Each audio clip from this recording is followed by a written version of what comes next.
Hello, and welcome to your nightly dose of horror. My name is Mike, and tonight I have a story for you. It's fiction, sure, but by the time it's over, you won't care. So turn off the lights, lay back, and listen closely. If anything whispers your name while I'm talking, don't answer. And when the story ends, if you're still awake, drop a comment and tell me what kind of nightmare you want next. Like it? Hit subscribe. Need more? I've got more. My friend vanished after a sleepover. Years later, I found her journal in a thrift store. Yo, what's up, guys? So this story is kinda messed up, and honestly, I've never shared it publicly before. Not like this. I tried to tell a few people over the years, but no one really believed me. They either thought I was exaggerating or just trying to be edgy. But I swear on everything, this really happened. And I've got proof now. Back in 2013, I was 15 years old. I lived in this small but kinda sketchy town in Indiana, like one of those places where you had to drive 30 minutes just to get to a Starbucks. You know the type. Not much went on, so you made your own fun. That usually meant skating behind Walmart, making dumb YouTube videos, or staying up all night at a friend's house watching horror movies on Netflix and eating Taco Bell until someone threw up. Anyway, this story is about my best friend back then, Haley. Haley was weird in the best way. She dyed her hair black with purple streaks before it was trendy, wore oversized hoodies in the middle of July, and had this obsession with creepy internet stuff. I'm talking deep web stories, haunted video games, cursed TikTok accounts before TikTok was even a thing, and stuff like that. She used to tell me that there's corners of the internet that feel like they're watching you back, and she wasn't joking. We were practically inseparable that year. She lived right across the street from me in this yellow 2-story house with overgrown bushes and one of those creepy basement windows that always stayed cracked open, even in the winter. Her parents were odd, like never really around. Her dad was a long-haul trucker or something, and her mom was in between jobs for like 4 years straight. So Haley basically had the place to herself.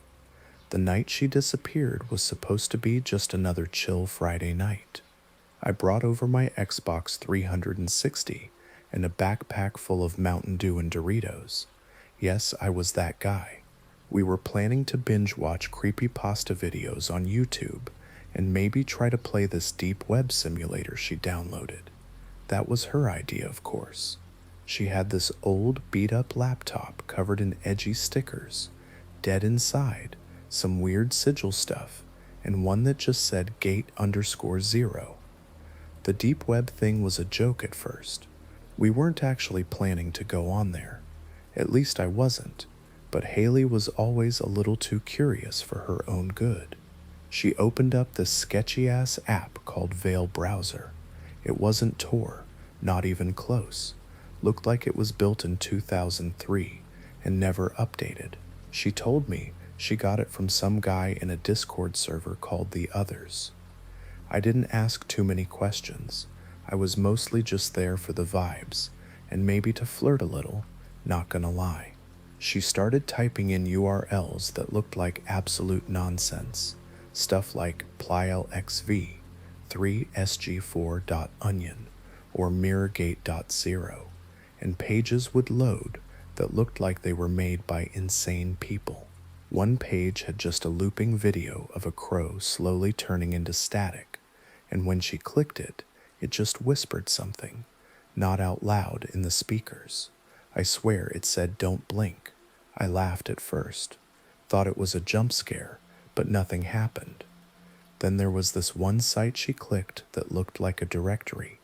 Black background, red text, no logos, just a list, a long list. Each entry had a number, a name, and a date. Some names were scratched out, some weren't. The one she clicked on was labeled Hale03Y/pending. I remember getting chills when I saw it. I made a joke like, yo, That looks like your name. She just kind of stared at the screen. Then, dead serious, she said, someone sent me this link last week. On Kick. Kick. Remember Kick? She said it came from a random user named Ged0Thick0St, with no profile pic and no bio. Just the message. You've been seen. Track opens soon. I started getting really uncomfortable at that point, like something wasn't funny anymore. Haley suddenly turned off the laptop and just sat there. I asked her what was wrong, but she just shrugged and said it's probably nothing, just bots or something. Creepy but fake. We dropped it and went back to watching YouTube. Some old animated horror video about a guy who found a mannequin in his attic that wouldn't stop moving. It was stupid but creepy. Then we fell asleep. I remember that part so clearly. It was 3:17 a.m. The digital clock by her bed had that bright red LED display. I remember it glowing in the dark as I rolled over to go to sleep. The next morning, she was gone, like gone. I woke up on her floor in my sleeping bag. The laptop was closed. Her bed was made. Her phone was still on the nightstand, screen cracked and buzzing like someone had been trying to call her all night. I checked the hallway, checked the bathroom, checked the kitchen. Her parents weren't home either. I texted her. No reply. I called her phone. It rang, right there, in the room. It rang twice, then just stopped. No voicemail, just silence. Eventually, I freaked out and ran back to my house, told my mom that Haley was missing. Cops got involved later that day. They searched the woods, her school, even questioned some sketchy kid she used to talk to from a skate park in Chicago. Nothing. It was like she never existed. But here's the part that still haunts me to this day. A week later, I went back to her house to get my Xbox. The house was empty, not like no one's home empty, like abandoned, windows boarded up. For sale sign in the front yard. I looked through the cracks and saw that all the furniture was covered in plastic, dust on everything, like they'd been gone for months. I asked around, and everyone acted like they barely remembered her, like she was just some girl who moved away. Even my own teachers got weird when I asked. One straight up said, "There was never a Haley Jenkins in your class, kid." But I had pictures, old selfies, Snapchats, texts. They were just gone. Phone reset itself a few days later, all contacts wiped, iCloud backups corrupted. Facebook, account deactivated. Instagram, same. No posts, no tag history. Not even in group photos she was definitely in, like she was erased. I tried to forget after that, tried to move on. I moved out of that town a couple years later, went to college in Ohio, got a boring tech job, figured I'd never really know what happened, until 2 weeks ago. I was visiting a thrift store in Cincinnati, just killing time on a rainy Saturday. Place was one of those weird half bookstore, half junk shop types. I was flipping through old Goosebumps books when I found this spiral-bound journal shoved behind a stack. It was black, worn, had a purple gate_0 sticker on it. My heart stopped. I opened it. The first page just said, "If you found this, I'm already gone, but I'm not dead. I'm on the other side." It was signed, Haley. I didn't breathe. Standing in that quiet, musty thrift store, fluorescent lights flickering overhead like they were trying to blink a warning. I stared down at this journal I hadn't seen in over a decade. A journal that should not exist. A journal that belonged to a person the world insisted never existed. I remember my fingers were shaking. The cover was cracked, like it had been left out in the sun, or maybe soaked in water at some point. But it wasn't moldy, no mildew, no smell, the kind of dry rot you get from desert air, not Indiana winters. That made no sense. I flipped past the cover. That first page still haunts me. If you found this, I'm already gone, but I'm not dead. I'm on the other side. Haley, every part of me screamed to put it down. Leave it. Pretend I never saw it. But you know when you've been carrying a question around for most of your life, and suddenly it looks back at you in real life and smiles? That kind of horror, that realization that this mystery wants you to chase it? I bought the journal for $2.17. The old man behind the counter didn't even look up when he rang it in, just slid it into a torn plastic grocery bag and said, "It comes back to where it belongs." I didn't even ask what that meant. I left fast. Back at my apartment, I locked all the doors, drew the blinds, sat on the floor with a hoodie over my head, as if I was expecting someone or something to be watching me through my webcam. I opened the journal and started reading. The first few pages were dated just a few weeks before Haley vanished. They were written in her messy, loopy handwriting, black pen, with some words smudged like she'd been shaking or crying while writing. I've been seeing things in mirrors, not reflections, not mine, someone else's. They're always a little off. The room behind me doesn't match reality. It's darker. The light flickers slower. I swear it breathes. Another entry. The messages won't stop. They're in the code now. When I open my laptop, even when it's offline, it types to me like someone's remote controlling it. It says it's a gatekeeper. It says I've qualified. My blood ran cold. The deeper I read, the worse it got.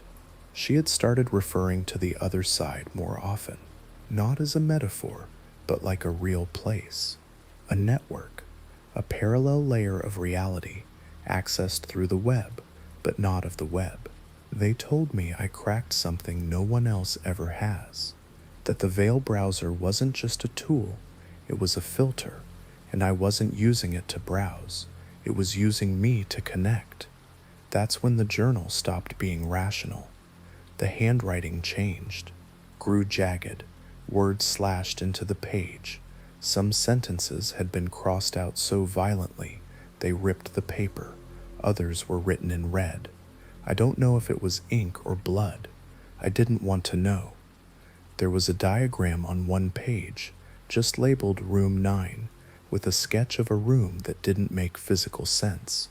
A bed facing itself, windows that looked inward, a door labeled Exit that pointed straight up. I flipped to the next entry, and I swear my heart physically dropped into my stomach. I woke up in Room 9. There was a body on the bed. It looked like me, but the eyes were stitched shut. The mouth was smiling. It whispered to me, even though it didn't move. It said they need mirrors to come through. Don't sleep where you can see yourself. Don't dream where you can be seen. Then came the most horrifying entry yet. They killed a girl in my place. I saw them do it. In the black stream, they dragged her into my bed and rearranged her face to look like mine. Then they cut out her voice and added a laugh track. They're broadcasting it. A show, a real-time live feed for people who pay. I'm not missing. I'm being watched. And there was a URL scrawled next to it. Not a normal one. It wasn't even onion. It was mirror.h0 st/obscure/live/hal033. I couldn't stop shaking.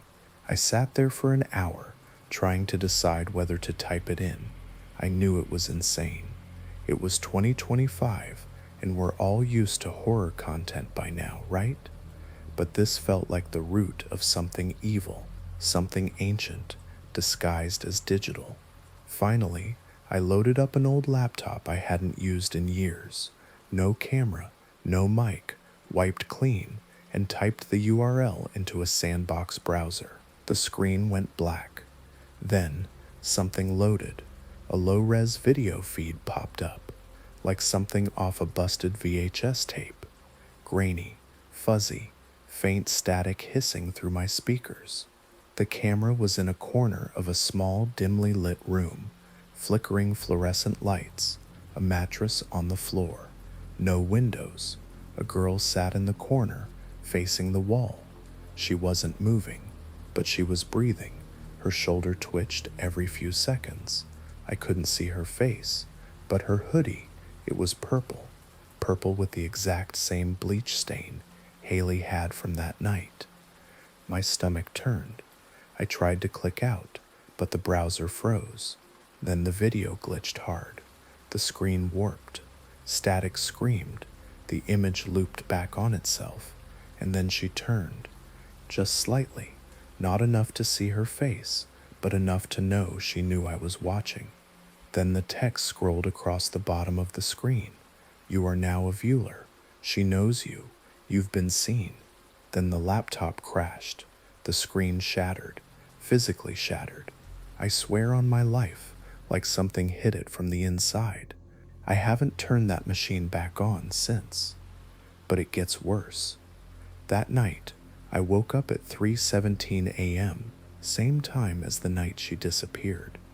There was a sound coming from my bathroom, not movement, not footsteps, typing on the mirror. I swear I'm not crazy. It sounded like chalk on glass, spelling something out with every clack. I grabbed my phone. It was completely black. Wouldn't turn on. I opened the bathroom door, and there it was, words scratched into the fogged mirror like someone wrote them from the inside. Join her or replace her. I wiped it off, heart pounding, looked behind the mirror. Nothing, just drywall. But the next morning, my phone was working again. My contacts were wiped, except for one. Just one contact remained. Key 0, fix 0 st, no phone number, no photo, just a message bubble, waiting with the text. She's waiting. I blocked the contact. I threw the journal in a locked box and buried it in a storage unit I rented under a fake name 2 towns over. But every night since then, I dream in room 9, and there's a new message on my mirror every morning. One of them said, "We're casting again. You've got good eyes. Let me know when you want the next part. It only gets worse from here." After the message appeared on my mirror, I stopped sleeping. Not like I tried but couldn't. I mean, I wouldn't. I couldn't even be in the same room as a mirror without my pulse racing. I duct-taped cardboard over the bathroom mirror, covered every reflective surface in my apartment with towels, hoodies, newspapers. Hell, they even blacked out my phone screen with electrical tape, just in case the front camera started reflecting me back wrong. Because it wasn't just fogged messages anymore, it was faces. I saw them. They didn't move. They didn't blink. They just watched, stuck in the glass, like bugs preserved in amber, but somehow breathing. Sometimes they'd be inches from my face, staring into me like they knew something I didn't. Other times they were far away, pressed against the dark background, blurry, mouths twitching, lips opening and closing as if whispering something I wasn't supposed to hear yet. And the worst part? They weren't Haley. They were viewers. I lost my job 2 weeks later, wasn't showing up, wasn't returning calls. My boss came to do a wellness check, but I didn't answer. I was too busy building a fortress of blackout curtains and aluminum foil. My neighbors started leaving notes under my door. "Are you okay? You haven't been outside in days. There's a really bad smell coming from your apartment." And I ignored all of it, because the only thing I could think about was G0, thick 0 stained, that single contact on my phone, and the fact that it hadn't stopped messaging me. "We're casting a new episode. She'll be watching too. You're the one with the right face. Mirror check at 3:17. That last one? It made me throw up. I snapped about a week later, smashed my bathroom mirror with a hammer, tore the mirror off the medicine cabinet, punched through the drywall until my knuckles split open. I even pulled out the shard that still had part of my reflection on it and wrapped it in 3 layers of aluminum foil before tossing it in the dumpster. And that's when I realized it was never just about mirrors. It was about the watchers, the ones who paid to view people like Haley. And apparently, like me, I had to find out who they were, how they were watching. So I did the stupidest thing I've ever done in my life. I logged into the Veil browser. I'd kept an image of it on an old encrypted USB drive. Not the app, just the executable, the exact same one Haley used.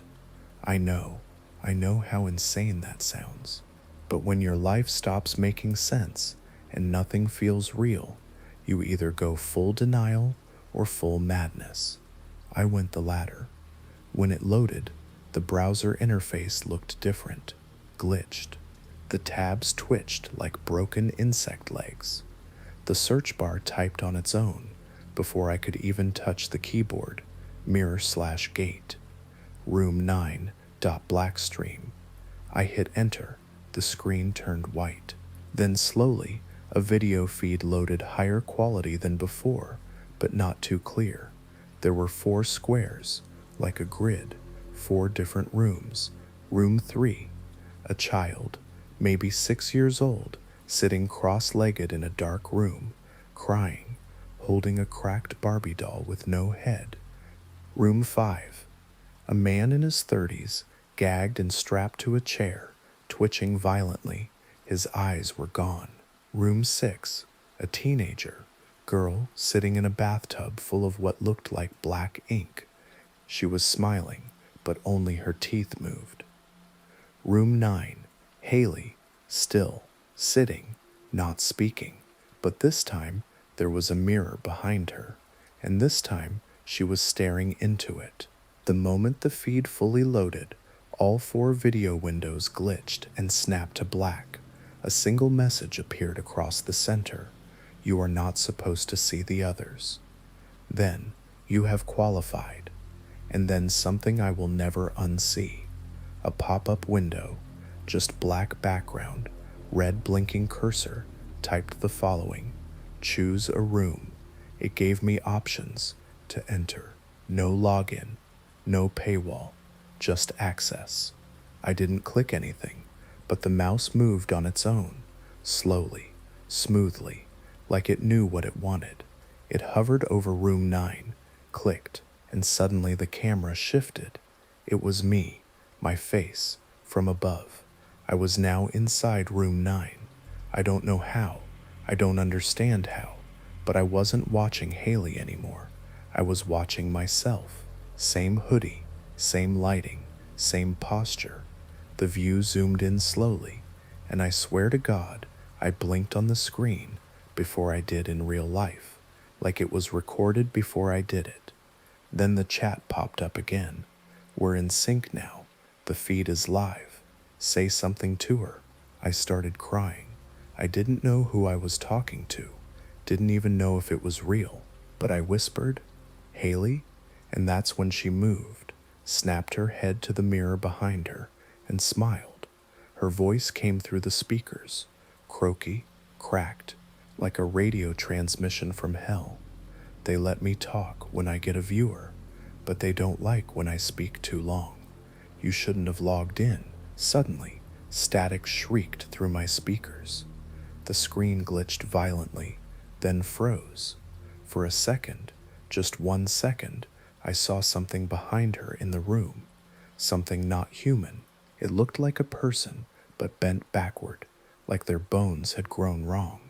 It was crawling up the wall, slow and broken, arms twitching at the elbows like it didn't know how to use them. And its face was just a hole, like someone had removed it, leaving a black void pulsing like a wound. Then the screen turned red, just red, with the words, "You were watched. You are next." That night, I slept.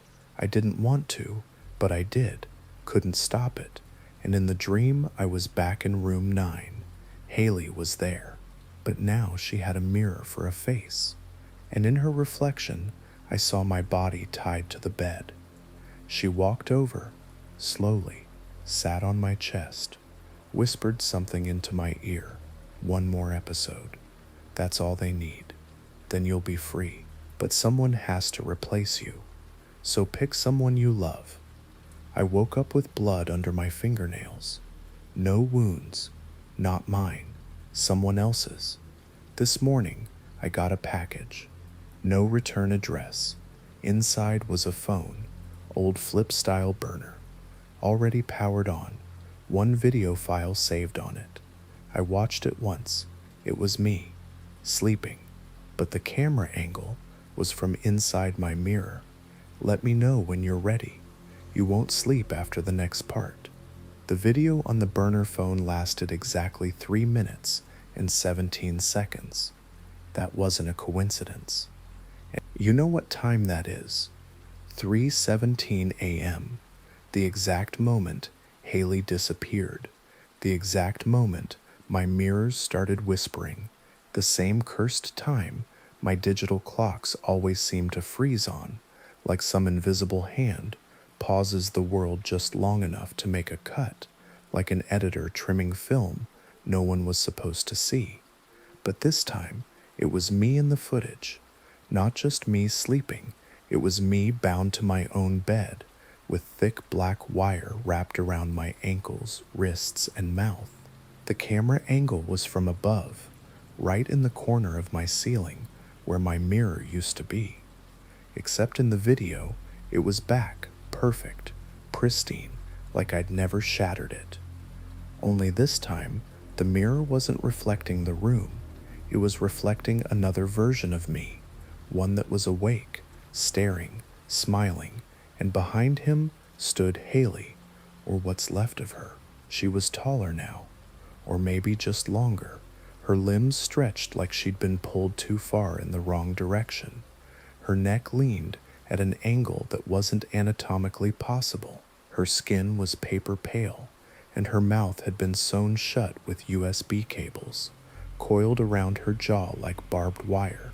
She lifted her hand, and in the reflection, I screamed, even though I was tied down, even though I was asleep. In the video, I fought. I knew I was being filmed. Then cut to black. I dropped the phone, left it in the sink, filled it with bleach, smashed it with a hammer until the battery hissed and popped like a dying insect. Didn't matter. That night, it rang again. Rang Guy. The screen was shattered. The SIM was burned. But at 3:17 a.m., it lit up. One new voicemail. No number. I hit play. Static. Wet breathing. And then her voice. Except it wasn't Haley's voice anymore. It sounded like 10 of her speaking at once. Echoed. Layered. Like a chorus of people trapped behind a wall of glass. You never logged out. You watched. That's enough. The mirror is a lens. The lens is a wound. You cut through. You are now part of the content. I didn't sleep for the next 3 days. Didn't eat. Barely drank. Just sat on my floor trying to figure out what any of this meant, trying to piece it together like a puzzle from hell. And that's when I remembered the journal. I had locked it in a steel storage unit an hour outside the city, under a fake name, hidden inside a sealed box under clothes I'd never wear again. I drove there at 2:45 a.m. I don't know why. Maybe I thought I could burn it.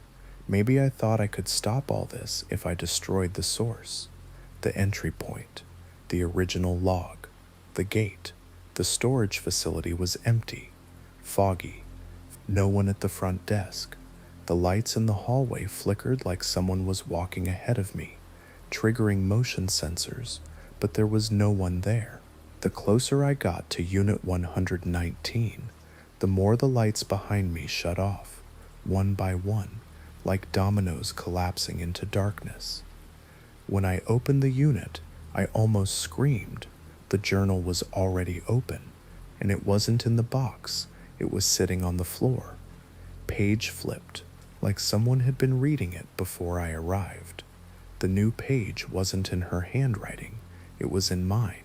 Same pen strokes, same pressure, same uneven loops. I hadn't written it. I swear I hadn't. But there it was. You replaced her the moment you looked. The feed needs faces, the game needs players, but the audience prefers something fresh, so we're giving them something real. You. The bottom of the page had what looked like coordinates, a time, a date, and a room number. Room 33. A new location, one I hadn't seen on the feeds.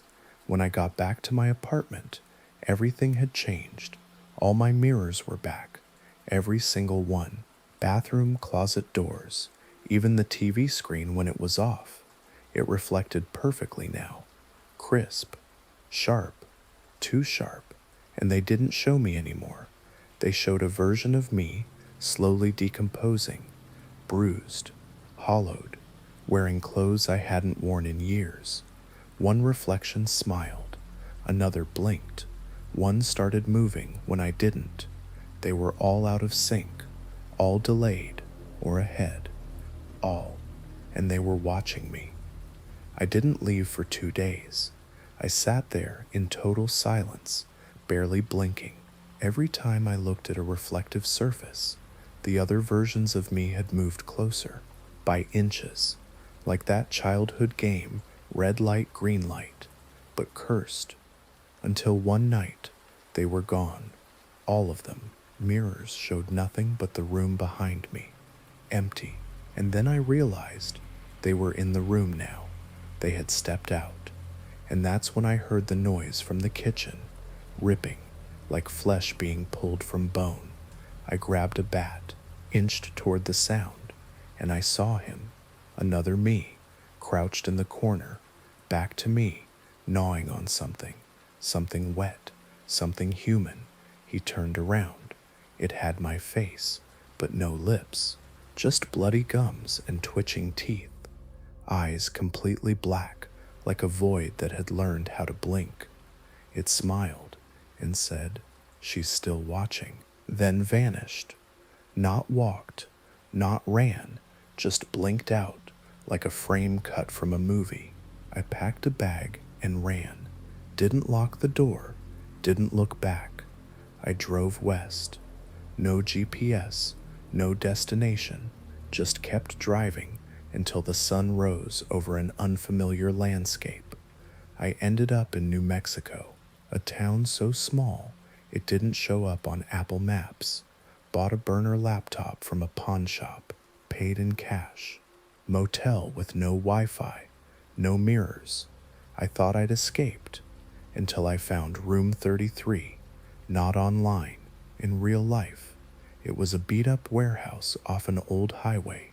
No signs, no windows, just a single black metal door with 33 spray painted on it in white. I shouldn't have gone in, but I did. Inside was freezing, dark, wet, concrete floors with strange red stains like tracks leading towards something deeper inside. I followed them. Every step echoed like I was walking through a forgotten subway station beneath a dead city. Then I found it, a single chair, camera mounted in front of it, bright studio lights pointing directly at it. Behind the chair, a mirror, of course. And in that mirror, me, already sitting, already strapped in, already bleeding. The reflection blinked, then grinned, and whispered, "Lights are on, audience is ready. Now smile for the next episode. Are you sure you want to hear how it ends? There's no going back after the final part. There's something that happens when you know you're not alone in your own body. Not the paranoia kind of not alone. I mean physically, viscerally, existentially, occupied. You become a passenger. You feel your nerves twitch before your brain sends the signal. You blink and realize you didn't mean to. Your mouth opens in the mirror while your lips stay closed in reality. You breathe out and don't remember breathing in. That's what it was like in room 33. I don't remember sitting in the chair, but I remember waking up in it. The straps weren't leather, They were flesh, like skin pulled tight and dried like jerky, and it was alive, pulsing, holding me in place like I was being digested slowly by the set itself. The mirror in front of me wasn't reflecting the room, it was a live stream interface. Subscribers, chat feed, emojis, tears, all of it. Over 42,000 viewers. OMG, it's him, the sleepover guy LOL. He's gonna wake up soon. Finally, a real stream again, not that AI filtered trash. They knew who I was. They were waiting for me. I tried to scream, but something was in my mouth, a rolled up receipt. I know how stupid that sounds, but it was jammed into my throat. When I finally coughed it out, I saw that it wasn't a receipt. It was a printout of my Google search history from the night Haley disappeared. Mirror reflection glitch, Reddit, Veil browser download. Onion, can a person disappear into the deep web? They had been watching since then. The lights in the room went red. An automated voice crackled over hidden speakers, like a parody of a YouTube channel intro. Welcome back to the Gatecast. Tonight's episode, Reflective Decay. Viewer discretion is advised. The camera clicked on. I couldn't move, could barely breathe. The chat went ballistic. They wanted content. They wanted me to bleed. And then they let Haley in. She didn't walk. She unfolded. From the mirror, her limbs peeled out of the glass like she was a sheet of paper, turning 3D. Bones snapping into place, hair falling limp like wet strings. Her face was the same, but worse, like someone had taken a memory of her and redrew it from scratch using a broken hand and half a reference photo. Her teeth had tripled, too many for her mouth to hold, and the stitching across her cheeks looked like headphone wires embedded beneath the skin, twitching with signal feedback every time she turned her head.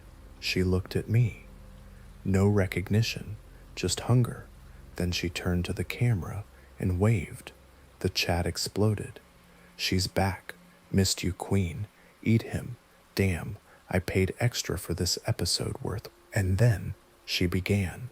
Her fingers were needles, not metaphorically. They had literally sharpened, bone poking through flesh, fingertips shredded to points. She reached forward and slid one under my eyelid, gently, like she was slicing open a letter she'd been waiting years to read. And the worst part? I didn't feel pain. I felt downloaded. Like every time she touched me, something was copying itself into me. Something old, something coated in sinew and silicone. My vision blurred, flickered. I was seeing myself from above now. Not through my eyes, but through the camera. I was becoming the feed. They weren't just watching me, they were inhabiting me. Then came the mirror ritual. She dragged me, still strapped, toward the wall-sized mirror. But it wasn't a wall anymore. It was a void, a fluid surface, like mercury, rippling with heat and screaming in reverse. Screams sucked back into lungs, cries unspoken, pain rewound. Reflections of everyone I'd ever known twisted through the silver fluid. My mother, my classmates, myself, Haley, then me again, but older or dead or burned. I saw my own funeral, empty casket, no body, just a phone inside, still ringing. She whispered to the mirror, not in words, in file extensions. Live.stream, host, flash, accept feed, true. And then she slammed my face into it. The last thing I felt was the glass softening, then hardening, then enclosing around me like concrete drying over my skin. I was on the other side, and it was crowded. I couldn't move, but I could see, all of them, thousands, faces pressed against the dark glass around me, all stuck inside, all viewers, all previous hosts. We were in a stacked server, layered like slides in a projector. Some were whispering, some were chewing, one was just laughing, but none of them were moving freely. They were part of the interface now. And then I heard it. Next feed opening. Select target. A new name appeared. You. Your camera is on. Your mirror just flickered. You think this is just a story. It isn't. Look at your reflection right now. Is it blinking with you? Or is it smiling first?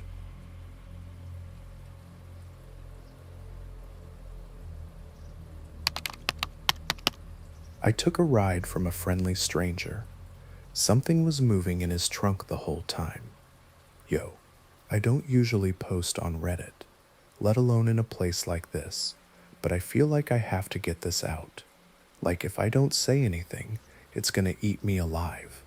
I swear on everything this story is 100% true. You can believe me or not, but I'm telling you, something really messed up happened to me last summer. Okay, so for some context, I'm 20, go to a community college in upstate New York, and I do delivery work on the side. Think Uber Eats, DoorDash, Instacart, whatever pays that day. I'm not exactly rolling in cash, so I'm always looking for a side hustle or easy gig. That's where the problem started. It all started from this sketchy Reddit thread. I was on r/beer money, looking for weird jobs, and someone dropped a comment like, check out Thrift. It's a rideshare app not on the App Store. Pays in crypto. No background checks. Sounds sus, right? But the comment had like 500 upvotes. A bunch of people were saying they'd used it and got paid way more than Uber. Cash jobs. No questions asked. Just get people where they want to go. Some guy even claimed he made $1,200 in 2 days. I figured if I made even half that, I'd be happy. I downloaded the app from this random third-party site. Yeah, dumb, I know, but it looked legit. Clean interface, modern layout. It asked me to make a profile, submit my car's info, and boom, I was in. Within minutes, I had 3 ride requests waiting. But here's the first red flag. The map inside the app wasn't Google Maps or even Apple Maps. It had this weird off-brand look, and instead of street names, most of the labels were blacked out or glitched. Like instead of Main Street, it would say __# main//void. I figured it was a bug. The first few rides I did were uneventful, mostly older dudes in suits who didn't say much. But what really stood out was how none of them ever used their phones during the ride. No texting, no scrolling through TikTok, nothing. They'd just stare straight ahead or out the window, silent. Gave me real uncanny valley vibes. Fast forward to one Friday night in June. I was parked outside this McDonald's near Times Square. Yeah, that one. The chaotic 24/7 one, crawling with tourists and rats, and I get a ping on Thrift. The pickup location was less than 2 blocks away, but the name listed wasn't a person, it just said Traveler. I figured it was just some quirky username. The app didn't show a profile pic or age, just that one word, Traveler. I accepted the ride. I pulled up to the corner it listed, which was, get this, right behind a Starbucks that had been shut down for months. You could still see the old logo half peeled off the window. Sketchy as hell, but again, I needed the money. The guy walked up out of nowhere. Like seriously, I didn't see him coming. No one was there 1 second. And then suddenly, bam, there's this dude at my passenger door. He looked normal, like eerily normal. Late 30s, clean shaven, gray hoodie, faded jeans. Not a speck of dirt on him, despite being in a back alley. The only weird thing was he had sunglasses on. At night, he gets in and doesn't say a word. I say, hey man, where you headed? He just goes, north. I kind of laughed and said, like, uptown or Harlem, or he cuts me off. Just keep driving. I'll tell you when. Again, huge red flag, but something about his voice, man. It was so calm, like he'd rehearsed this 1,000 times. My gut said, turn around, cancel the ride, bail. But I didn't. We drove for like 15 minutes in silence. And I swear, every time I glanced at him, he wasn't moving, not even breathing, it felt like. Just still. Even creepier, I noticed that his GPS location on the Thrift app wasn't updating. It kept blinking like he hadn't moved since getting in my car. Then I heard it. Thump from the trunk. At first I thought I imagined it, but then it happened again. Thump, thump, thump, thump, like something was kicking from inside. My first instinct was maybe a tire came loose or something. I turned the music down. The guy didn't react, not even a flinch. I looked in the rearview mirror and said, "You hear that?" He just nodded. "Ignore it." What the actual hell? My heart was racing. I even half laughed, like, "Bro, do you got something back there?" Still staring straight ahead, he said, "It won't be a problem if you keep driving." Now I'm freaking out. I'm on the FDR, it's 2 a.m., and I'm driving a man who has someone in his trunk, and he's acting like we're headed to a casual coffee shop. At that point, I was trying to think of any excuse to pull over or flag down a cop, but I couldn't find any cops. None, not a single patrol car. And weirdly, my phone had no signal. I mean 0 bars. I even tried switching to Wi-Fi. Nothing. But here's the part that really screwed with me. As I glanced at my phone to check the map, the Thrift app updated. The destination was no longer blank. It now said, "You're almost there." Not your passenger, not traveler, me. Like the app was talking to me. That's when I realized I wasn't just giving a ride. I was being taken somewhere. And that's when I noticed something even worse. In the reflection of my rearview mirror, for a split second, I saw the traveler smile. But his mouth didn't move. It was just a reflection. Like in the actual seat, he was still stone-faced. But in the mirror, he was grinning. And his teeth, God, his teeth didn't look human. I didn't blink for like a full minute. The reflection in the mirror, his twisted grin, stayed burned into my mind. It wasn't just off, it was wrong, on a level that made my stomach drop, like my brain couldn't process it as a human face anymore. And what made it worse was that he hadn't moved an inch. I mean it, he was completely still, hands folded in his lap, staring out the windshield like some wax figure. And the thumping from the trunk was getting louder. Thump, thump, temp, then scratching, long, slow, wet scratches, like something with nails or claws, was dragging itself across the inside of the trunk door. I could hear it through the back seat. That wasn't a tire. That wasn't gear. That was alive. I didn't say anything. I just gripped the steering wheel tighter. My knuckles were white. My mind was racing. Every horror story, every true crime documentary, every episode of Unsolved Mysteries I ever watched was blending together in my head like a nightmare highlight reel. We were headed north, off the FDR, up toward the Bronx, but the roads started getting unfamiliar. The Thrift app was taking me through these sketchy, half-paved back roads that didn't even show up on Apple Maps or Google, and the names were all glitched out like before. One street was just labeled /void/, another Silent Hill PLZ, like it was mocking me. This couldn't be real. The guy traveler finally spoke again. "You shouldn't have heard that," he said, real calm, like a therapist letting you know you're about to die. I didn't respond. He smiled again, but only in the mirror. "I'll give you a choice," he said. "Pull over now and open the trunk. Face it, or keep driving and end up in it." I laughed nervously. "Bro, is this like some kind of prank? Like a TikTok thing?" You recording me? He turned his head slowly, like inhumanly slow, and said, Do I look like I use TikTok? His eyes were dead. I mean empty. They didn't reflect any light, just pits of ink in his skull. Not even dilated, just flat black.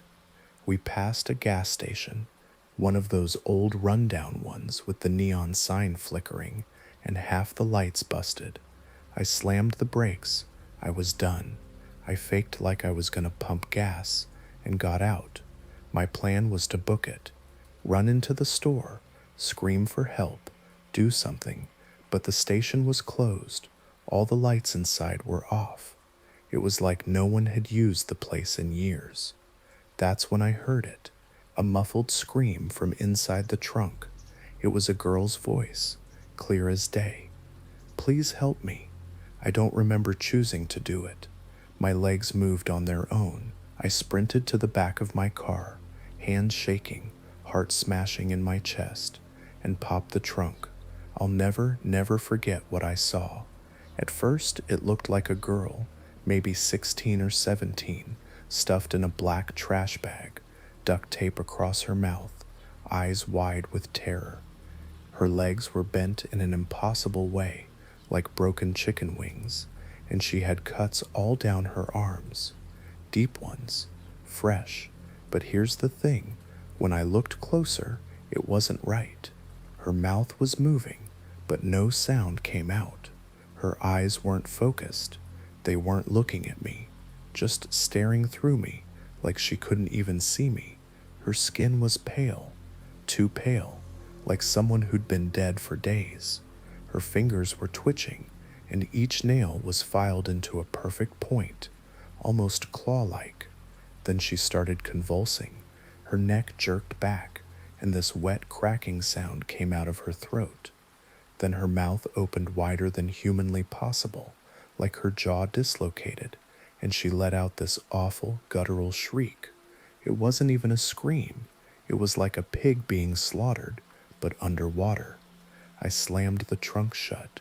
The traveler was right behind me. You weren't supposed to look, he whispered. I jumped back, almost tripping over myself. What the feck is that? I screamed. What the feck is this? He sighed, pulled a phone from his pocket, not a regular one, something old and yellowed with no screen, and said, You made it worse now. Then he clicked something. My car shut off, like, just died. Lights, engine, everything. And then I heard it again. Multiple voices from inside the trunk. Not just the girl anymore. There were others, crying, whispering, chanting. Some were speaking in what sounded like different languages. One of them kept repeating, He brings us, He feeds us, He brings us, He feeds us. I ran, left my car, left everything. Took off into the dark like a maniac. My lungs were burning, my legs were jelly, but I didn't stop. Eventually, I made it to a main road and flagged down a passing car. It was this old guy in a delivery van. I told him my phone died and that I'd been robbed. He took me to a police station near Yonkers. When I reported the car stolen, the cop just stared at me like I was speaking Swahili. There's no record of that license plate, he said. That plate doesn't exist. I tried to pull up my Thrift app to show them, but the app was gone, completely wiped. Not in my downloads, not in my history, like it never existed. I even tried going back to Rod/Beer Money to find that original post. Gone.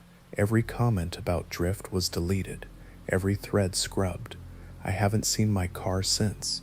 But here's the part that haunts me. 2 weeks later, I got a text from a number that just said Traveler. No contacts, just that. Attached was a single image. It was me, sitting in my car, smiling, only I wasn't the one who took the picture. It was taken from the back seat, and behind me, in the rearview mirror, was her face, that dead girl. But this time, she was smiling too. I didn't sleep for 3 days after that picture came in. I kept my phone face down, turned off, battery pulled. I threw it in a drawer with a Bible I hadn't opened in years. For the first time in my life, I actually started locking everything: bedroom, bathroom, closet. I even nailed my windows shut. I'm on the second floor, but something about that photo. Let me describe it again. It was me, sitting in my car, but it wasn't a selfie. It was taken from the back seat, same angle where the traveler had been sitting, same seat, same lighting, except this time I was smiling, like wide, cheesy, creepy smiling. But I have zero memory of smiling like that. My eyes in the picture, they were dead, like taxidermy dead. I looked like a mannequin wearing my skin. Behind me, in the rearview mirror, that girl from the trunk was smiling too, but her face looked wrong, stretched. Her smile curved up to the bottom of her eyes, and her teeth looked like they were filed into fangs. She had no lips. It looked edited, like one of those cursed deepfakes. Except there were tiny, disgusting details no AI would get right, like how there was moisture on her cheeks, like she'd been crying before she smiled, or how her fingernails, just barely visible, were cracked and bleeding at the edges. One was bent completely backward. I counted. There were more than 10 fingers in the image. The worst part? The metadata of the image. Yeah, I'm not stupid. I know how to reverse search and analyze. Didn't list my car's location. It tagged the photo as being taken from inside my apartment. Not the parking lot, not the hallway. My asterisk king. Bedroom. That's when I realized something followed me back. I live alone. It's a tiny apartment. One bedroom. Barely enough room to turn around in. But ever since I ran from that gas station, I kept noticing little changes. At first, it was dumb stuff. The bathroom mirror fogged up on its own, even though I hadn't taken a shower. My toothbrush was wet when I hadn't brushed yet. The fridge door was open when I came home from class. Small, ignorable things. Then it escalated. I found writing in the steam on the bathroom mirror one morning. It said, "You saw her. You're next." I ran out of the apartment and slept in my car for 2 nights straight. Didn't even care that I left my front door unlocked. I figured if something wanted me, it already had me. But what finally broke me was what I found on my ceiling. One night, I was lying in bed, finally exhausted enough to try sleeping, and I saw something out the corner of my eye, a tiny movement. I looked up. There were scratches, hundreds of them, thin, desperate, shallow marks carved into the paint, like someone or something was trying to claw its way down. They formed words, real faint, but I swear I could make it out in the light. Feed him. That's when I got desperate. I posted on random forums, paranormal boards, whistleblower subs, conspiracy threads. I didn't post the pic. I was too scared to let it spread. But I described the Thrift app, the traveler, the trunk. Most people called me crazy, except for one. A user with the name D0WinWord_stairs messaged me privately. He said, "You shouldn't have accepted a no origin passenger. Thrift isn't a rideshare app. It's a delivery system." I asked what he meant. He didn't reply for 2 days. When he finally did, he sent me GPS coordinates and one line of text. They don't feed on people. They feed on you seeing people. The coordinates pointed to a spot in Pennsylvania, middle of nowhere, old rail yard. I knew it was a terrible idea, but I had nothing left to lose. I was skipping class, my job ghosted me. My car being stolen made me look like a fraud, and I hadn't eaten in 48 hours. I rented a car under a fake name, drove out there with a cheap burner phone and a crowbar. I had one goal, to destroy whatever I found. Burn it, smash it, bury it. I didn't care. The place was a wreck. Imagine dozens of abandoned train cars, rusted over and covered in graffiti. Nature had started reclaiming it. Vines everywhere, broken glass, old plastic wrappers from the 90s still floating around. But dead silent. No animals, no birds, no wind. At the exact coordinates, I found a train car with a symbol painted on it. It wasn't graffiti. It looked old, like it had been there before the spray paint, etched into the metal. It looked like a person, but upside down, their mouth wide open, and something dripping into it. I pried the door open. Inside, rows and rows of phones mounted to the walls, glowing, all running the same app interface, Thrift. Some were ancient flip phones, others were modern iPhones. They pulsed softly, all showing that same blinking location. You're almost there. But the terrifying part? The screens were all showing the same camera feed, like security footage, and it was live. I saw a girl crying in a trunk. I saw a man running through a forest. I saw someone, maybe a teenager, tied to a chair, screaming into duct tape, while a figure behind them just watched. And then I saw my own bedroom. Right now, live feed, from the ceiling corner. I turned around to run, and that's when I saw the traveler. He was just there, in the doorway of the train car. His hoodie was soaked in black sludge.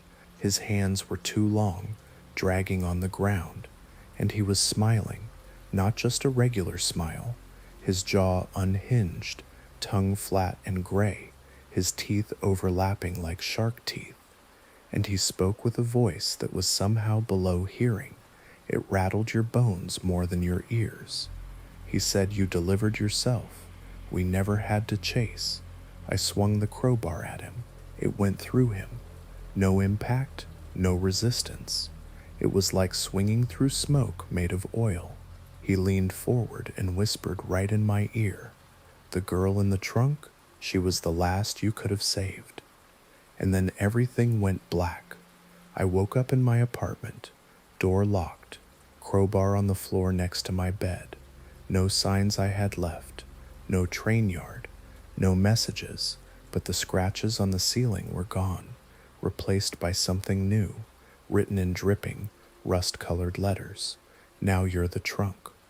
Next time, I'll tell you what I found when I actually went inside my trunk. Yeah, I checked, and I wish to God I never had. You ever open a door you weren't supposed to? I'm not talking metaphorically. I'm talking physically open something, a door, a box, a drawer, only to instantly regret it because the air shifts like the world's punishing you for even touching it. That's what it felt like when I popped the trunk. Let me back up. This was 3 days after I woke up from that whole train yard blackout. I still don't know if it was real or a dream or some kind of implanted memory, but something followed me back again, and this time it wasn't quiet about it. I started hearing the scratching again. Not on the ceiling this time, not on the bathroom mirror under my bed. Every night, same pattern. Scratch, scratch, pause, scratch, like a rhythm, like it was trying to communicate. But what broke me was the message that showed up on my wall. Not written, carved, sliced into the drywall with something jagged and brutal. Took up half the wall above my headboard. "You're not driving anymore, you're cargo." And right under it, drawn in something wet that dried into rust, was that upside-down figure again, mouth open, waiting. I knew then I had to do something I'd been avoiding since all this started, find my car, and open the trunk. I went on every traffic cam archive, Reddit thread, even weird forums for stolen vehicle tracking. Nothing. It was like my car got wiped off the face of the earth. Then I remembered something. Back when I drove for Thrift, It didn't use Google Maps, it had its own GPS system. Something older, different, and I still had that burner phone from the train yard. When I powered it on, it started glitching, screen flickering like it was being electrocuted. But after a minute, the Drift logo came up. It displayed a map, one location, one word blinking in blood red: trunk. It was somewhere in Vermont, middle of nowhere, right near an abandoned shopping outlet from the 80s. I drove there in a rental, full tank, baseball bat in the passenger seat. I wasn't planning on coming back. I got to the outlet just before dusk. You ever seen a dead mall? It's worse than a haunted house. Rotting mannequins, shattered food court tables, half-lit neon signs. I passed an old Claire's with purple stains all over the windows and a Pizza Hut where the oven was still on, glowing, but no power to the building. Explain that. But my car was parked perfectly in front of an old Sears, like it had been waiting. No dust on it, no scratches, tires full. Even the air freshener I left dangling from the mirror was still swinging, like I'd just shut the door. It had my license plate, my college bumper sticker, a same scratched door from when I sideswiped a pole last year. But I knew it wasn't mine anymore. I stood there for like 5 minutes, listening. The lot was quiet, too quiet. Then I heard it, knocking from the inside of the trunk. 3 short taps, like a secret knock. I nearly pissed myself. I approached with the bat raised. My hand shook as I reached for the latch. I pulled it. The trunk opened with a click and then screamed. Not the car, the trunk itself.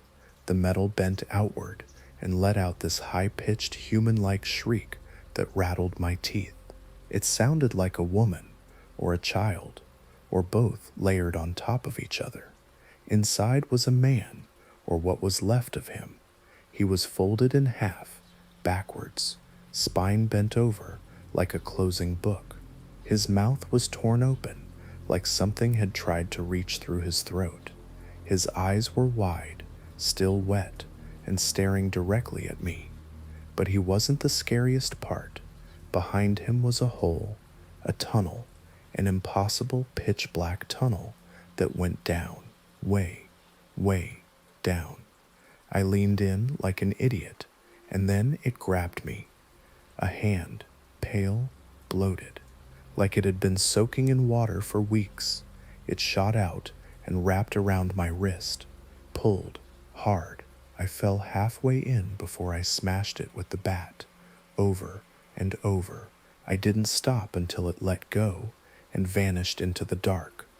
When I scrambled back, I saw the hand again, this time waving at me, like it was inviting me to come back. And then I heard the voice. The traveler's, but not from the tunnel, from behind me. He was in the driver's seat. He looked at me through the cracked windshield and mouthed switch. And then my own body, a second me, sat up in the passenger seat. It was me, my face, but wrong. My jaw hung lower, my eyes bled black from the corners, and my chest was caved in like it had been crushed, ribs poking through the shirt. And it smiled. It whispered, just loud enough for me to hear. The car was never yours. You were always the passenger. I ran. I left everything: bat, phone, keys, and sprinted into the woods behind the outlet until I collapsed. It's been 4 weeks since that night, and I've gotten 3 more photos. One showed me sleeping, but my mouth was gone, like sealed shut. Another showed my old high school, the words "Class of the Fed," spray painted in blood on the lockers. The last one was inside a trunk. Looking up, and in the reflection of the latch above me, I saw my own face, mouth open, screaming. The final part is next. What happened when I got dragged back into that tunnel, and what was waiting at the bottom? You're not ready. None of us are. This is it, the last part. I've rewritten this over 20 times. Not because I want it to be perfect, but because every time I finish it, something happens. A light flickers, my nose bleeds, my phone screen warps. One time, my reflection didn't move. It just stared back at me like it was waiting for me to type it again. But now, I don't care. If I die after writing this, fine, maybe it'll stop the sound. Because I still hear it. That awful, gurgling, wet breathing coming from inside my mattress, from under my skin, from the tunnel I never escaped. Yeah, I got pulled in. You thought I ran away? You thought I made it out when I left the outlet mall, sprinting through the trees like a lunatic. No, I collapsed. Something grabbed my ankle. Something cold. Not a hand. It was too wide, too smooth. I didn't even scream. My lungs froze on contact. It dragged me back to the car, back to the trunk. I didn't get shoved in. I fell, because inside that trunk, that tunnel, it doesn't just go down, it goes somewhere else, somewhere that isn't part of this world, somewhere that smells like wet iron and tastes like old teeth. Imagine this. You fall into pitch black. No gravity, no noise, just heartbeat, not yours. Something else's, louder, slower, heavy enough to shake the marrow in your bones. Then light, a single hanging bulb, swaying above me. But there's no ceiling, just void. The light floats, humming like it's alive. Below it, a table, strapped to it, me, not metaphorical, not dream logic. A second me, strapped down, eyes pried open with fish hooks, mouth gagged with dirt. I couldn't move, not because I was tied down, but because something had stepped inside my body. I was watching through someone else's skin, and that's when they came. The travelers, not just one, dozens, walking out of the shadows, all identical, same face, same hoodie, same flat black eyes, but their jaws were wrong, too low. Some had no jaws at all, just flaps of skin swinging like curtains. One had a mouth on its stomach, teeth clenching open and shut like scissors. They stood around the table and began to chant, not with voices, with breaths. Each exhale felt like it was carving words into the air. Each inhale sucked color from the walls, and then the straps began to tighten. The other me, the one on the table, started to scream, but he didn't have a mouth anymore. They took it. One traveler reached forward and peeled it off like a sticker, just yanked the lips, teeth, tongue, everything in one go, like it wasn't real flesh, like it was a mask. They passed it around like candy, and when each one held it, they became me. Do you understand how messed up that is? There are copies of me now, wearing my voice, using my face, riding in cars, sitting across from people on trains, passing you in a crowd and blinking the wrong way. And every time someone sees them, every time someone recognizes me, they get marked. They become the next delivery. They become the trunk. The tunnel changed after that. The walls became skin. I'm not exaggerating. Flesh stretching for miles, covered in tattoos, names, faces, locations.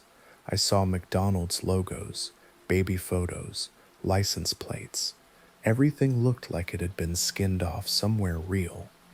I saw you, your social media icon, your burned into the ceiling like you were already scheduled for pickup. There were doors in the flesh, made of bone. Some screamed when I passed. Some whispered.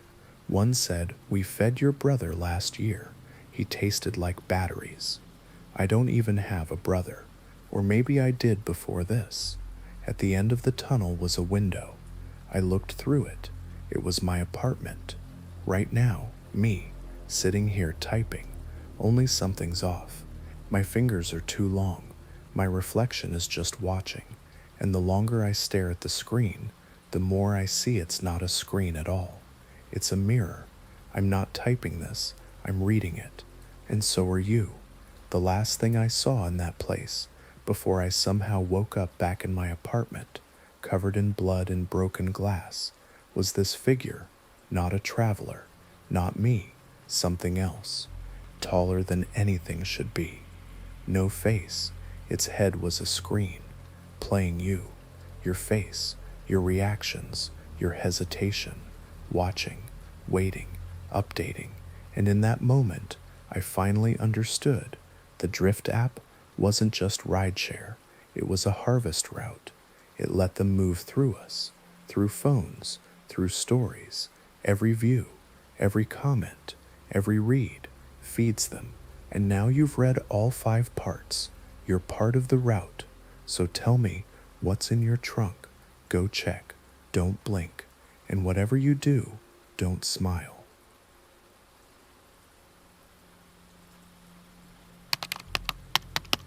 There's a room in my apartment that only exists at night. My landlord won't talk about it. Hey Reddit, I'm not really sure where to post this, but I've been reading this sub for a while and figured why not? Maybe someone out there has experienced something like this. Or maybe you'll all just say I'm crazy. Either way, I need to talk about what's been happening in my apartment these past few weeks. I've told this story to 2 people. One of them doesn't talk to me anymore. The other one isn't alive. Let me back up. I moved to LA in April. I know, cliche as hell. Just another 20-something kid from the Midwest moving to the city to find himself. I got a job doing social media analytics for this mid-tier tech startup, basically just reading TikToks and figuring out which ones will go viral. Not the dream, but hey, it paid enough for a decent apartment in Koreatown. It wasn't anything fancy, just a small studio above a 7-Eleven with constant foot traffic and the ever-present smell of hot dogs and mop water. But the rent was cheap, and I was close to Starbucks and a gym, so I took it. The building's weird though, like off. Every floor looks identical, like they copied and pasted the design. Same gray carpet, same humming overhead lights that never quite stay still. But the part that got me was the elevator. Every time I pressed my floor, the button would flicker, like the light behind it was short-circuiting. And sometimes I'd get off on 4 and feel like I was being watched. Nothing visible, just a presence. You know that feeling when you're on a Discord call with someone, and even if no one talks, you just know they're still there. That's how it felt. Constant, silent, creepy. Anyway, the weird stuff didn't really start until last week. It was a Thursday night. I had just gotten off work, late as usual. Shout out to my boss for slamming me with last-minute Instagram metrics. I was microwaving some leftover In-N-Out when I noticed something strange on the floor plan app I downloaded when I moved in. It's called SafeStay, this weird little AR-based app that lets you view floor plans and track building issues. I mostly used it for submitting maintenance requests. Well, that night, I opened the app and saw something I know wasn't there before. A room marked Room B4. It was positioned directly next to my apartment, like literally sharing a wall. The thing is, there's no door to that side. It's just a blank wall in my unit. I even tapped it with a spoon out of curiosity. Solid. No seams, no hollow sound, just wall. Thinking it was a glitch, I ignored it. Ate my burger, scrolled through TikTok, fell asleep watching disturbing things found on Google Maps videos. I woke up around 3:13 a.m. I remember the exact time because my phone buzzed with a notification. It was a push alert from SafeStay. Motion detected in room B4. I legit laughed out loud at first. I thought it was like a prank feature or something, like those horror apps you download and forget about. I was half asleep and just rolled over until I heard the knock. 3 slow, deliberate knocks coming from the wall next to my bed. I froze. My brain scrambled for logic. Maybe it's a neighbor? Maybe sound is echoing weirdly? Maybe I'm dreaming? I didn't move, just listened, then nothing. Silence. I eventually passed back out. The next morning, I went downstairs to ask the landlord, Mr. Han, about room B4. He's this older Korean guy who barely speaks English. Super chill, usually wore these giant aviator glasses, and always sat on a folding chair out front, like he was guarding the building or something. I showed him the Safe Stay app, pointed to the room. He stared at the screen for a good 10 seconds before he just handed my phone back and said that room doesn't exist. Forget it. No smile, no explanation. He just turned around and walked inside the maintenance closet like he was done with the conversation. It weirded me out, but again, maybe it was nothing. I tried to rationalize it all. Bad app update, weird coincidence, old buildings make noises, etc. I kept it pushing, but the app didn't stop pinging me. Every night since then, I get the same notification around 3 a.m. Motion detected in room B4, sometimes multiple, and then a second notification right after that says room B4 now inaccessible. Attempt failed. I even tried opening the wall at one point. Like a lunatic, I bought one of those thermal scanners off Amazon, the ones people use for ghost hunting or home repairs, and pointed it at the wall. The entire thing was room temperature, except for this one tiny square, about 2 feet wide. Near the floor, it was ice cold, like freezer cold. I touched it and immediately felt pins and needles down my arm, like the blood stopped flowing. It went numb for 5 minutes after. I haven't touched that wall since. A few nights ago, I made the mistake of tweeting about it. Just a dumb joke post. My apartment has a ghost room that only exists at night. Do I need sage or an exorcist, or just move to Florida? The tweet blew up a little, like 7K likes. A bunch of people replying with r/NoSleep material, others posting fake ghost photos, a few saying I was cursed now. Fun stuff. But then this one reply came through. No profile picture, no bio, username was just a long string of letters and numbers. Don't open the door. Whatever it tells you, it's lying. I clicked the profile. It was gone, like instantly deleted.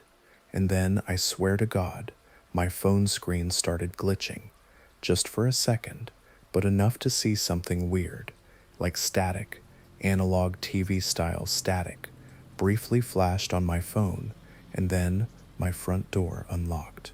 I heard the deadbolt click from inside the apartment. I live alone. Anyway, that's where I'll leave off for now.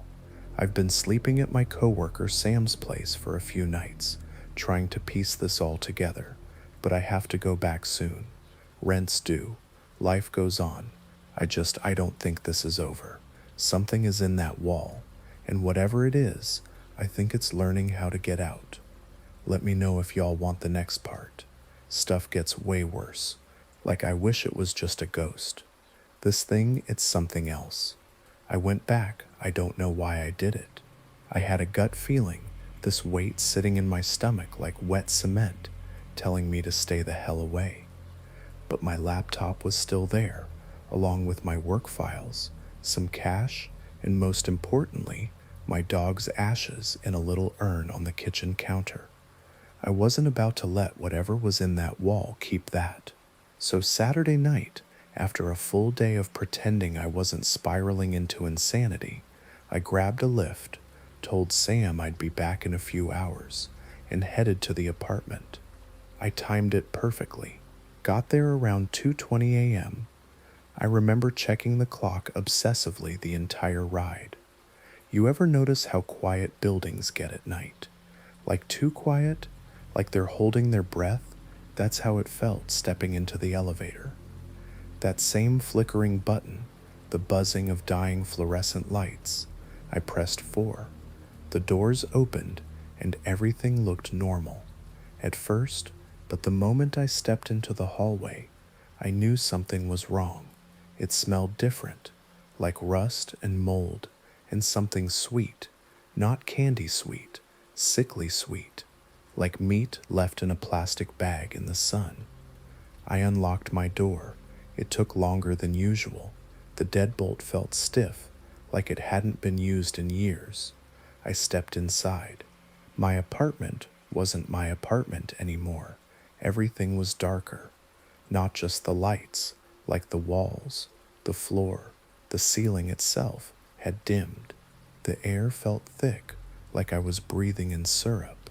My plants were dead, leaves curled in on themselves like they were trying to hide.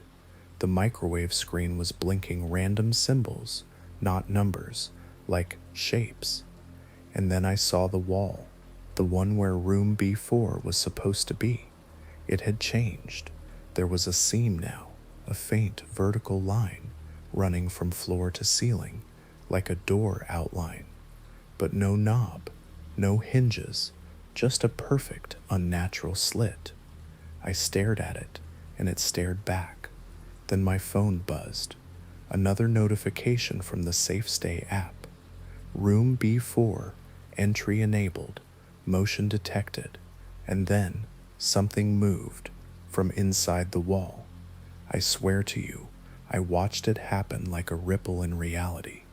The wall breathed, it expanded, something pressed against the inside, warping the seam outward like it was made of rubber. And then, just like that, the slit widened. Not like a door, like skin being pulled open. And something walked out. No, crawled. It was human, at least it used to be. Naked, pale, so pale it looked gray, like an old fish, but stretched its arms too long, legs bent backward, like it had forgotten how to walk. Its face, God, I can't forget that face. Smooth, no eyes, no mouth, just this wet, twitching skin, constantly pulsing like something was crawling underneath. I backed away, heart pounding so hard I thought my ribs would snap, and it heard me, that thing. It turned its head, no face, but it heard me breathe, and it spoke from inside my head. You left the door open. It remembers you now. My nose started bleeding. Not a trickle, a flood. Warm, thick, coppery. I ran to the bathroom, panicking, half tripping over a chair. I slammed the door and locked it behind me. That's when I heard the scratching, coming from the mirror. Not on the surface. Behind it. I leaned in, cautiously. The mirror was vibrating, softly, like something tapping from the other side. Then it cracked, a hairline fracture, running down the middle. And through that crack, I saw it.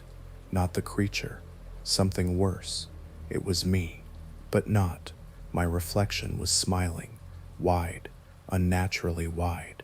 My head tilted too far to the side, neck bending like a bird, blood trickling down my face. But the eyes were wrong. They were completely black. And then my reflection opened its mouth and screamed.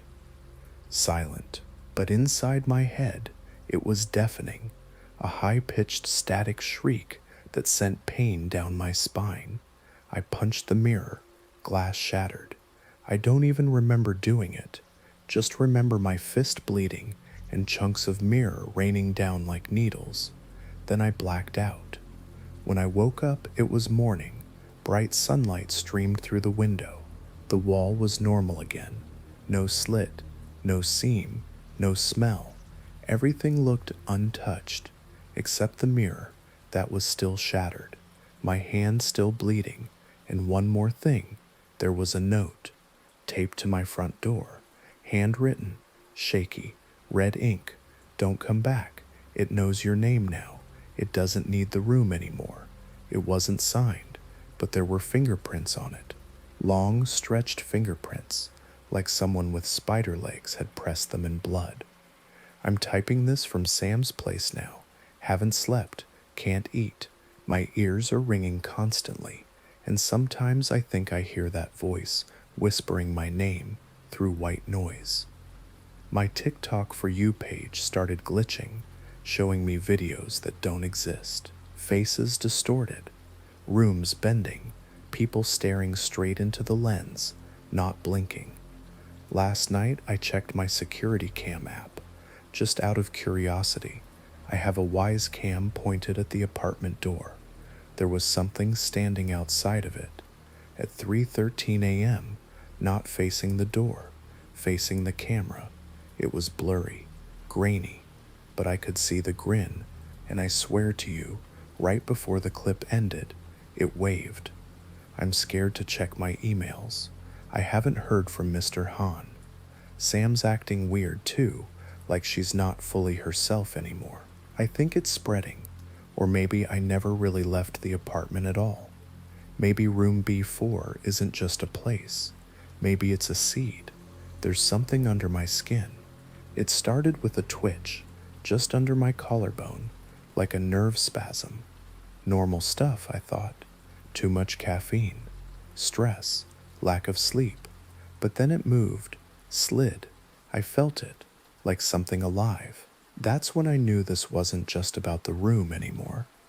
That thing, whatever crawled out of the wall, it didn't just come into our world. It brought something with it, something inside of me.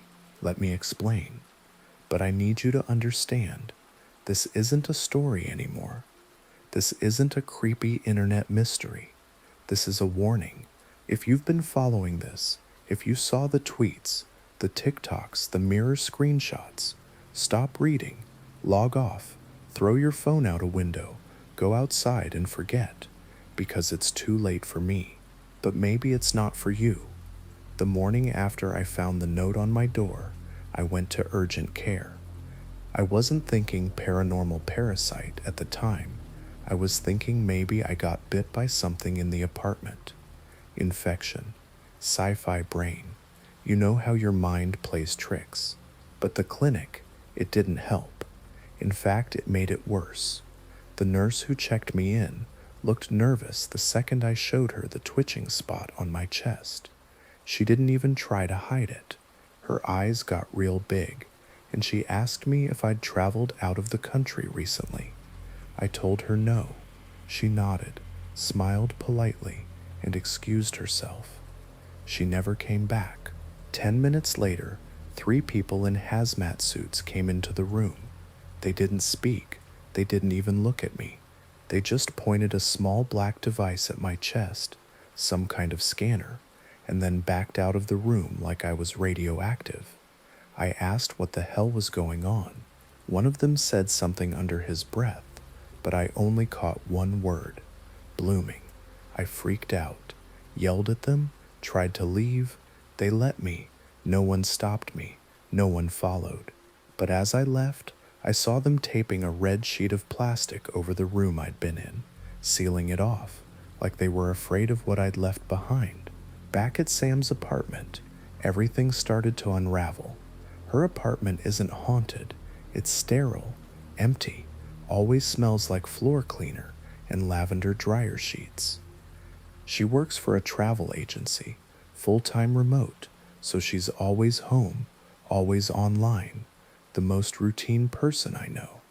But she hasn't said a word to me since I came back from the clinic. She just watches me now. From the kitchen, from the hallway, her head tilted just a little too far.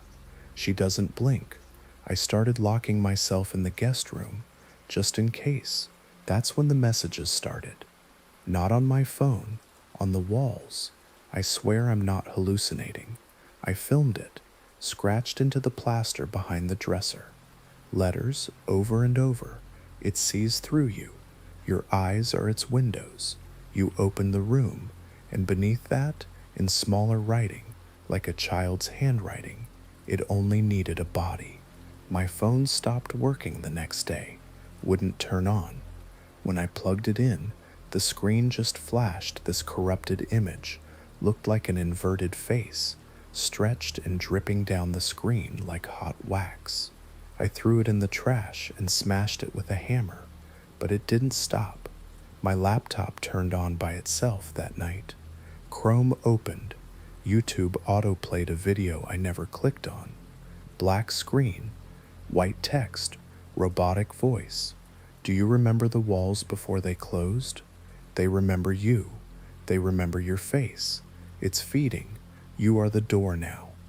I unplugged it, shut the lid, but the screen stayed on. It was still playing. That was the first time I tried to kill myself. I'm not going to go into detail, but I'll tell you this. It didn't work. Not because I changed my mind, because something stopped me. I was in the bathtub. I had the blade. The water was already red. But just as I was slipping under, I felt fingers. Cold, skeletal fingers wrapping around my ankle. Not pulling me under, pulling me up, dragging me out of the water like I was nothing, like a doll. I gasped, flailed, fell out of the tub onto the floor, hit my head, and I heard it again. That voice, that static scream, whispering just below the surface of hearing. You belong to the seed now. My skin isn't right anymore. It's dry, peeling, but not dead. The skin flakes I leave behind, they move. I watched one crawl across the nightstand. Sam won't talk to me, won't look at me. But I heard her on the phone last night. I listened through the wall. She wasn't speaking in English. It was some guttural clicking language. Wet and ancient, like bugs arguing. But I understood it anyway, because it wasn't me hearing it. It was the thing inside me, and it was smiling. This morning, I woke up to find Sam standing at the foot of the bed. She was holding a knife, not threatening me, just holding it. The blade was clean, but her shirt was soaked through. No cuts on her, no blood in the room. I don't know where it came from. I asked her what she was doing. She didn't answer. She just said the seed can't grow in light. We have to bury you first. Then she walked out of the room. I've barricaded the door. I don't think I have much time. The last thing I'll tell you before I upload this is about the file I found on Sam's computer. I don't even know what made me look, just paranoia maybe, but it was there, hidden in a system folder, a.txt file named petal3.txt. It contained exactly 5 lines. Subject 12, bloomed prematurely. Room B, 4 expansions successful. Containment breach noted at 3 hours 13 minutes and 42 seconds. Vessel is stable. Seed intelligence now autonomous. That's me. I'm subject 12. There were other files, labeled with timestamps, video logs, audio clips, footage of people screaming, twitching, tearing their own faces off, talking to walls that opened like mouths, and one single message across the bottom of every file, in all caps, they only exist when you look. I'm uploading this from a burner laptop. I don't know where Sam went. The scratching has started again. Not on the walls this time, inside my skull. Something is trying to get out. When the clock hits 3:13, I think it will. If anyone finds this, if the logs get shared, don't try to save me. Don't look for room B4, because by the time you read this, it already saw you. I was wrong about the seed. It wasn't planted inside me. I was grown around it. Everything I thought was mine, my body, my memories, even my name, it's all rotting scaffolding wrapped around something else, something older, something patient. It used me like a shell, a walking decoy. And now that I'm breaking open, it's waking up. 3 nights ago, I woke up buried. Not metaphorically, not in a dream. Literally, I clawed my way out of dirt with broken fingernails. I couldn't scream. My throat was packed with soil and hair and something that felt like teeth but weren't mine. There was no coffin, just an open trench, a grave dug exactly the size of my body. And I know this will sound impossible, but I swear to you, it was inside Sam's apartment. The floor was gone, all of it. The carpet, the tile, the wood, stripped bare. A pit had opened in the center of the living room, like the apartment had withered from the inside out, walls peeling upward like dead bark. And at the bottom was me. I don't know how long I was down there, but the thing is, I wasn't alone. There were others, dozens, lined up in the soil like roots, all of them smiling with mouths full of centipedes, lips stitched into grins with what looked like vein tissue. Their eyes were wide open and glowing with this soft amber light. They weren't dead. They weren't alive either. They were waiting. I don't remember crawling out, only the sound, that wet sound, like hundreds of wet hands clapping out of sync. When I finally stood up, the room had changed again. No furniture, no light. The walls were breathing. Every surface, floor, ceiling, even the windows was coated in this thin membrane, like stretched animal skin. It twitched when I moved, pulsed when I breathed, and written across the walls, in something that steamed, were 3 words. You are ripe. I ran out of the apartment, down the hall. The building wasn't the same. It was longer, endless, endless, endless when gov, endless, bordia, wadi, pure endless, endless, bray, pure endless. The 4th floor now had hundreds of doors, all labeled B.4, stacked on top of each other like tumors. The elevator was gone. Some of the doors were open. I'll never forget what I saw through them. One room showed a version of my childhood bedroom, except the posters on the walls were made of teeth, and the nightlight was whispering to itself. Another had my parents sitting at the dinner table, except their mouths were sewn shut, and their eyes were melted together, forming a single, leaking black orb in the center of their skulls. In another room, I saw my own corpse, nailed to a ceiling fan, spinning slowly while flies buzzed in patterns that spelled out my full name. I kept running, floor after floor.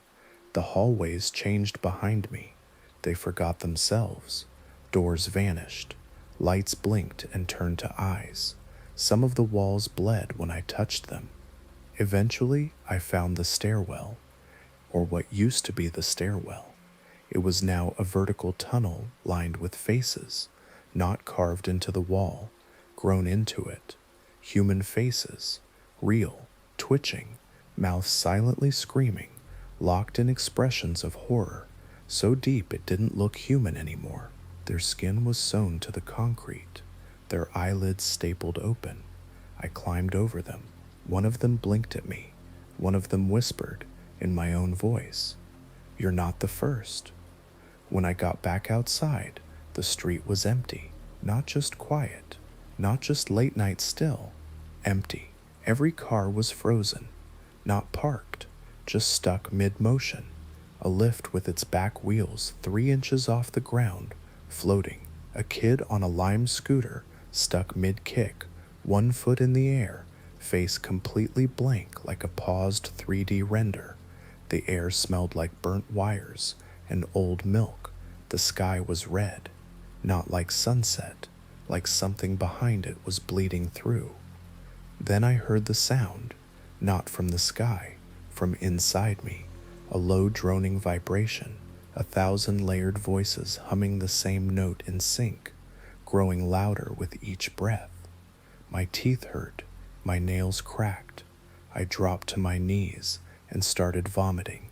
First came blood, then clumps of hair, then a small writhing bundle of meat with fingernails and eyelashes and teeth forming on the outside. I killed it with my hands before it could move, and that's when I finally understood. Room B4 was never supposed to stay in one place. It's a spore, a colony, a cancer that grows rooms in people. It mimics their world, makes them comfortable, makes them question what's real, And once it knows your memories, once it learns your thoughts, it blooms. And once it blooms, you're gone. Not dead, not missing, just rewritten. I'm writing this from an abandoned Carl's Jr., 20 miles outside the city. I haven't slept.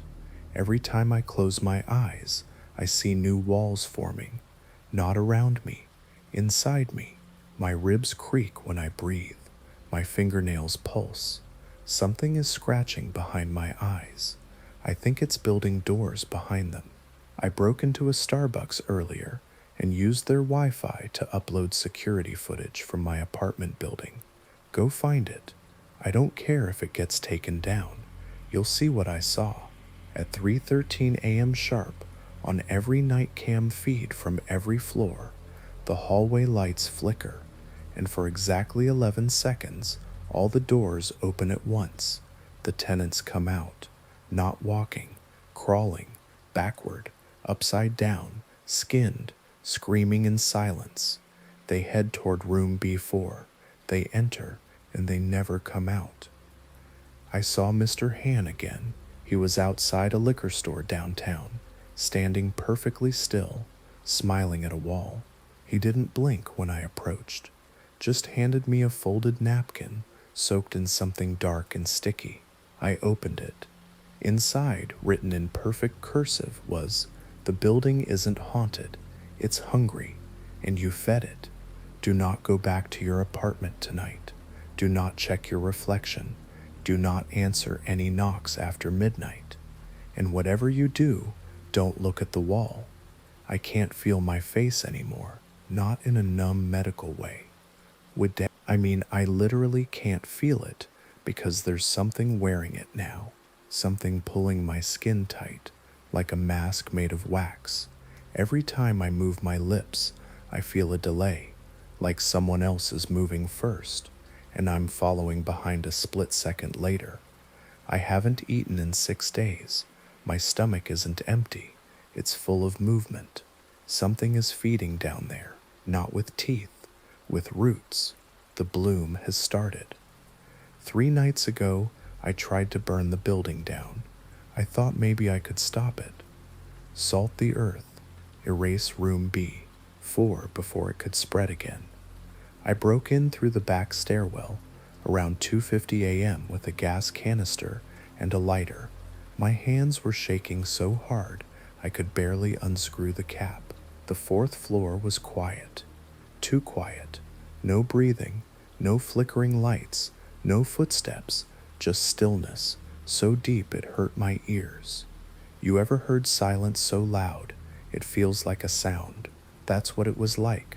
I started pouring gasoline, but as soon as the first drop hit the floor, the walls began to peel, not melt, not catch fire, peel like dead skin, curling back to reveal something underneath.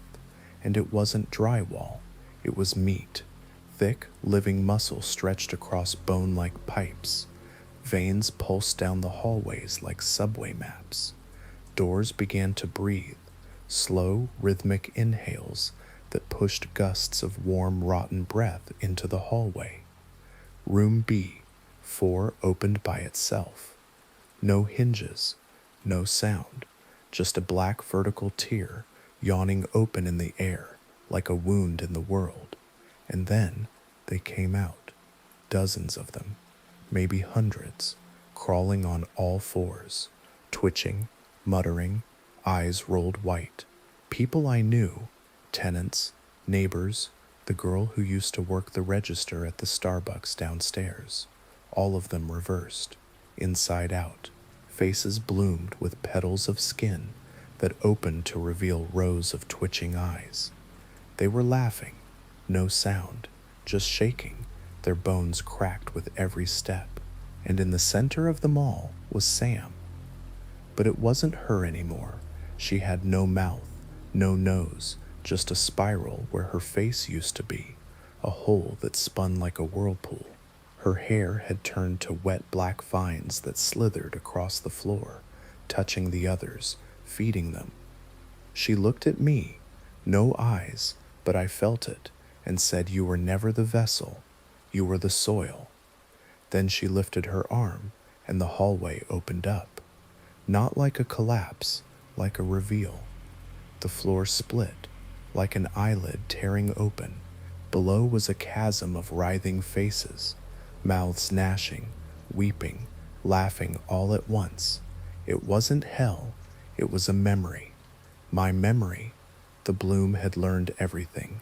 My past, my fears, every moment I'd tried to forget. They were alive down there. My dog whimpering as he died on the vet's table. My mom's last phone call before her overdose. My own voice, whispering apologies into the bathtub as the blood spilled. All of it alive, chewing, screaming, remembering. I ran, again. I don't remember how far or where. Time doesn't work the same anymore. The bloom followed me. It's not just a place now, it's a pattern, a design, a contagious blueprint of horror that can latch onto anything, a reflection, a tweet, a noise, a thought. I heard it yesterday through a YouTube ad, just a soft voice whispering behind the music. The room is open, find your version. Then my screen went white. I've seen people bloom in real time now, on the street, at bus stops, on live streams. A girl on TikTok smiled too wide, and her teeth fell out like petals. A man in a McDonald's bathroom turned his reflection into a door and walked into it backward. Every building has a room B. 4 now. It's not a number, it's a frequency, and it's spreading. My final body change started last night. I felt it. The moment I stopped being me, I was in a gas station bathroom off the I-5, staring into a broken mirror. My reflection blinked first. It smiled at me, and then it stepped away from the glass. It peeled out of the mirror like a snake shedding itself, dragging its claws along the tiles. Its face was perfect. My face, my exact expression, except its eyes were sewn open from the inside, and it said, "You are no longer a story. You are the seed bank." It took my voice. I can't speak out loud anymore, only in writing, only in echoes. I don't know where I am now, somewhere underground, or not. I woke up in a chair I don't remember sitting in. The walls around me are made of teeth, real ones, and baby teeth. They clatter when I move. There's something hanging above me, a mobile made of keys, apartment keys, motel keys, car keys, all swaying gently as if blown by a breath I can't hear. The ceiling is glass. Above it, I can see versions of myself, dozens, hundreds, all living different lives, some happy, some dead, some still searching, some never finding, all of them still haunted by the same room. And slowly, one by one, each version begins to bloom, petals from their mouths, roots through their fingers, eyes split like ripe fruit. They scream with voices that don't belong to them anymore. They scream your name. The final message was carved into my chest this morning. I didn't do it. But it's there, across my ribs in raw, open meat. Each letter stitched shut with hair. You are the new room B4. I understand now. The room doesn't exist anymore, because I do. And when you heard this story, when your eyes scanned these words, when your thoughts tried to imagine it, you looked at the wall, you noticed the door, and now it's not in my apartment. It's in yours. You just opened it. The bloom has begun.